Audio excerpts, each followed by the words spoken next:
guys ready? Sure. Well, this is an impressive center with a lot of important work that's happening here. This is a historic mission, by the way. I mean, if you think about it, there's nothing to model this after, because this has never happened before.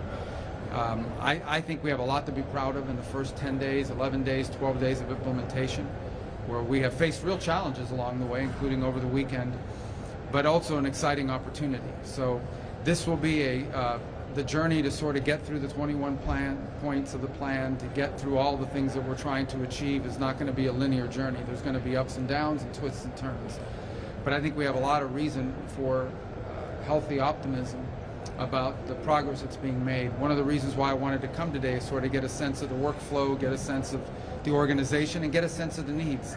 It is increasingly, while you see a lot of uniforms here, including from partner nation states that have come, and of course with the Israelis who are hosting us and are a key part of this, you're starting to see more of a presence from the State Department and related entities as well, and that will continue to grow as we can provide personnel on things like emergency response, the coordination of humanitarian assistance and things of that nature. So you're starting to see that presence here grow.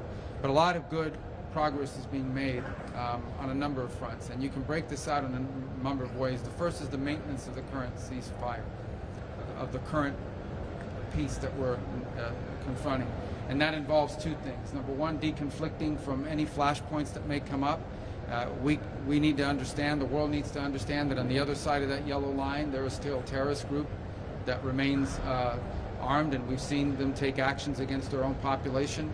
I think it's important, by the way, that there be more media coverage given to the fact that Hamas has brutalized Palestinians, has brutalized Gazans over the last few days, and that's something to point to. But all of that has to be managed to make sure that in addition to that we don't have any flashpoints that could derail the broader process. At the same time, the coordination of humanitarian assistance.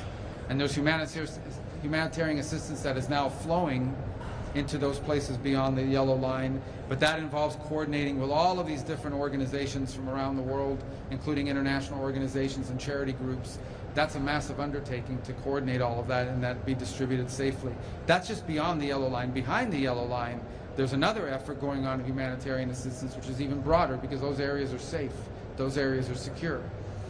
So that's happening. At the same time, it's this work on creating an international stabilization force. It involves bringing together all the nation states that are offering to provide personnel and resources. So structuring what that stabilization force will look like, lining up all the countries that are willing to provide either money or personnel or a combination of both, and then getting the right international mandate, whether it's the UN or an international agreement, working through that to make sure that that entity, that security force, that can exist, can function, is funded, understands what its mission is clearly, and can execute it effectively. And then beyond that, of course, is the long term, the reconstruction, the rebuilding, the creating conditions so that never again will we see what happened on October 7th, so that you can actually be in a place that no longer has elements operating within it that are a threat to Israel or to their own people, for that matter.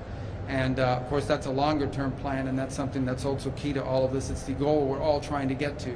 But before we can get to that goal, we've got to get through the process that we're involved in right now, which is making sure the ceasefire holds without anything disrupting it, making sure people are getting the life-sustaining aid that they need in a way that's not being looted or stolen or diverted in any way, and at the same time creating the conditions for the stabilization force to come in as soon as it possibly can be put together to provide what we need, the stabilization we need, in order to move to the further phases of this plan. All right? Mr. Yeah. Secretary.